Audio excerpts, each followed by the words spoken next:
Andrew Tate. Him. Wait, I have one more question. Why don't you like him?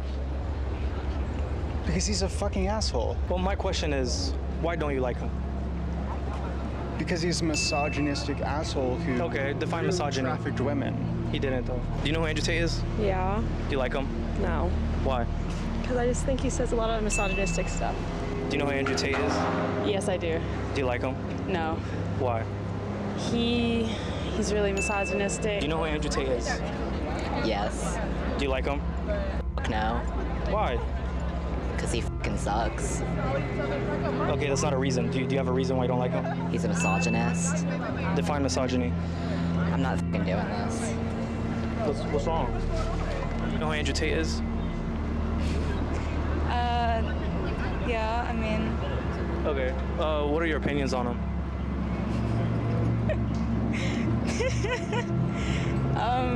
Do you like him? no, Why? because he's a misogynist. Misogynists are disgusting whether they're in Afghanistan or a swanky London studio. Am I a misogynist? Am I? I don't think. First of the things she said, I don't even truly believe. If you're prepared to listen to me, I'll explain to you exactly why she's completely and utterly wrong.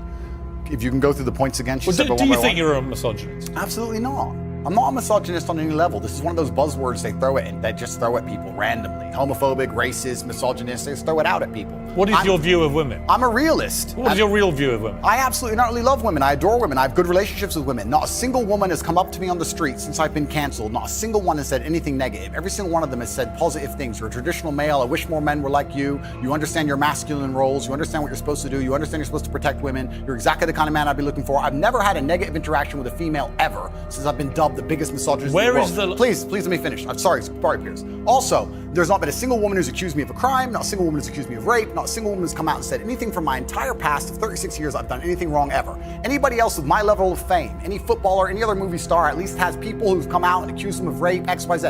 I have no woman who's come out and ever said I've hurt her. No woman who's come out and ever said I've done damage to her or been horrible to her. Everybody who ever interacted with me has said I've been a nice person. All of them. So this random Twitter nobody who seems to know so much is full of... All right, you've responded to her tweet. Yeah, she's a liar. But where is the line for you between masculinity, which I will always defend, and which I agree with? I think a lot of women like men to be masculine, and what has become known as toxic masculinity. And the reason I ask you is that you are engaged in that debate with men all the time. Where is the line for you where men shouldn't cross, where the behavior should be kept within a line? Please define toxic masculinity. Well, you tell me what you think it crosses a line from being a masculine, good man to a bad man. There's no such thing as too much masculinity if it's genuinely masculine. Genuine masculinity is not out here to hurt people. It's absolutely the opposite. It's out here to protect. And when bad things happen, they call traditionally masculine men. If you need a firefighter, you need a masculine man. When you call the police because of the problem you had, you want masculine men. And as soon as a woman or a man is in trouble, when you look for backup, you look for masculine men. And masculine men have a duty to provide and protect those they care about. We have a duty to do things we don't feel like doing because we know we're supposed to do them. And that's why we stayed in the Titanic and died. Those were masculine men. Where did you get your views about this from? This is what I grew up with. It's the family I grew up around. And your father, your mother? Yeah, both? and the world I lived in. And I think a lot of the things I'm saying now about masculinity and how people should act in the world, how the world should function, were considered completely normal and accepted by everybody only 20 years ago. I think the world's just lost its mind. For me to stand up and say a man should protect a woman now gets to be called a misogynist and canceled. If I said that 10 years ago, everyone would say, duh. And what's funny is, everyone who argues against me and says men shouldn't protect women, especially all the feminists, if they were with their boyfriend and a man broke into their house, guess who they'd expect to go downstairs? Who do you think? Think they go themselves? Are they going to Afghanistan?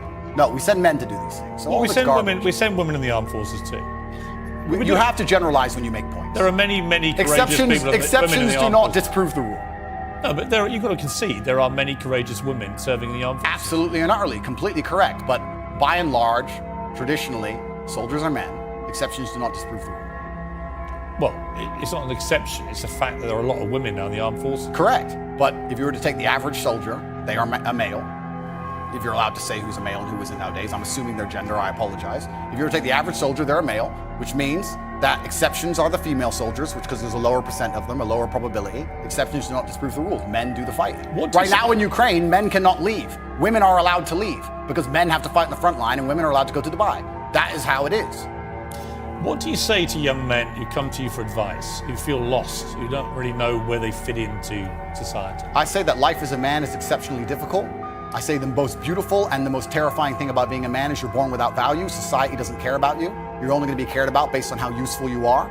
You have the chance to build yourself up and become a superhero if you're prepared to do the hard work and be indefatigable enough to never quit. But if you're going to stand around and wait for a handout, nobody's going to ever respect you. And I think that a lot of people have forgotten about how difficult and how competitive it is as a man. We're always in constant competition with each other. And it's your duty as a man to stand up and say, I want to be as important and strong and good-hearted and God-fearing as possible, and I need to work hard to achieve those things. Dame Sheila Hancock says we've become too over-emotional as a society, crying too much about everything. Has she got a point? She's completely right. And the dangerous thing about overly emotional men is that they're dangerous. They're genuinely dangerous. This is what's crazy. All these people who talk about toxic masculinity and how bad it is for men to be traditionally masculine. A traditionally masculine man does things he doesn't feel like doing because it is his duty to do them. He charges into the building because it is his duty. Not because he feels like it, because it is his duty. We're now teaching the new generation of men that they don't have duty and they can just act on their feelings and act how they feel, and they don't have to act as a man should. Do you know what happens when you get men who just act how they feel? You get school shooters, you get violence, you get rapists. Men who do not control their emotions are dangerous. If you find a man who is stoic, he's not going to hurt people. He's going to sit and think about his actions very carefully, and he's going to be a good man who protects and provides for his family. You find a man who just acts out on impulse and does whatever he feels like, you're going to find a dangerous man. Sitting here telling men to cry more and act with their feelings and it's okay to feel this way, that way, etc., and have no self-control. That is why we have the problems we have in the world. Absolutely not wrong. So when they talk about toxic masculinity, they have it completely inversed on its head, completely not wrong. We need to be teaching stoicism. We need to be teaching young men to understand that the world is very, very difficult. It's hard to be a man. You're going to feel bad sometimes. You need to suck it up and perform anyway. Not just sit there and cry your eyes out or blame other people. Tough or being a cop woman out. too in modern society. It's certainly tough being a woman, but I'm not a woman, so why would I speak on issues I do not understand? I'm a man. You can feel empathy for women. I feel empathy, certainly, but I do not understand their issues. See, a lot of men come up to me and they admire you. I've got to say, a lot of women I've spoken to don't admire. They think you represent misogyny. They think when they hear you not commit to saying the Taliban shouldn't be banning women from university education, well, why can't he just say that's wrong? Well, firstly, that's not my experience. I experience the absolute and utter opposite of that. Secondly, it's because it's a moral point I'm making. My moral point is that I speak on things I understand. I speak on experiences I've had. But you believe in equality? I speak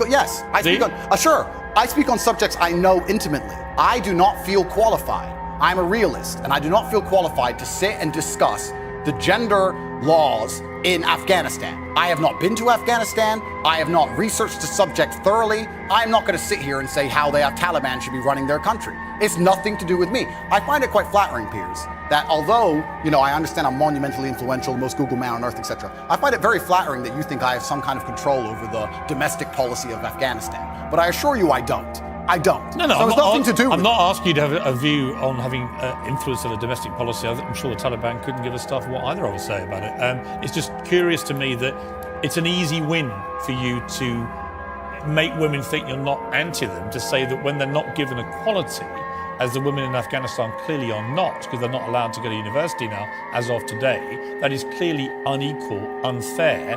We should all be able to agree that that is wrong. Well, certainly as a realist. Even you, tough guy, Andrew It's Tate. not tough guy. I am a professional. As a professional, I can state that yes, it is not equal. Yes, it is not fair. That is obvious for anybody. I'm not saying those things are not true. What I'm saying is it's nothing to do with me. Right.